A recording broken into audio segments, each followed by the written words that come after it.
Middle east में इस वक्त हालात काफी भयावह बने हुए हैं। ईरान के सुप्रीम लीडर खामेनेई की जान जाने के बाद उनके बेटे मोज्तबा ने मोर्चा संभाल लिया है, जिसके बाद ईरान की तरफ से हमले और ज्यादा तेज हो गए हैं। ईरान, इजराइल और अमेरिका में छिड़ी जंग का दायरा लगातार बढ़ता जा रहा है। ऐसे में रूस ने ईरान के राष्ट्रपति से फोन पर बातचीत की है और जंग रोकने की अपील की है। तो क्या है पूरी खबर, जानेंगे इस रिपोर्ट में।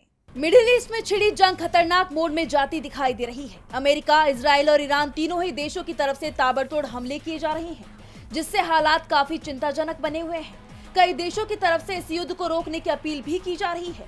इसी कड़ी में रूस के राष्ट्रपति व्लादिमीर पुतिन ने ईरान के राष्ट्रपति मसूद पेजेश्कियान से फोन पर बातचीत की है। रूस ने कहा है कि मौजूदा संकट का समाधान सैन्य टकराव नहीं, बल्कि राजनीतिक और कूटनीतिक बातचीत से ही संभव है। पश्चिम एशिया में बढ़ते संघर्ष को जल्द कम किया जाना चाहिए। रूस का रुख शुरू से ही यही रहा है कि विवादों को राजनीतिक और कूटनीतिक रास्ते से सुलझाया जाए। शुरुआत से ही हमने यानी पुतिन ने तनाव कम करने के लिए मध्यस्थता की पेशकश की थी, लेकिन फिलहाल हालात ऐसे हैं कि किसी भी समाधान के लिए कई देशों के बीच सहमति बनना जरूरी है। हम कूटनीतिक बातचीत को आगे बढ़ाने के लिए तैयार हैं, लेकिन इसके लिए सभी पक्षों को साथ आना होगा। यानी रूस के बयान से साफ है कि इस जंग का समाधान बातचीत के जरिए ही सुलझ सकता है।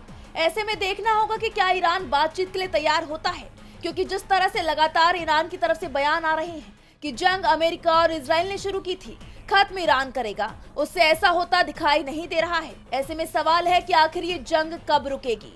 डीबी लाइव की रिपोर्ट।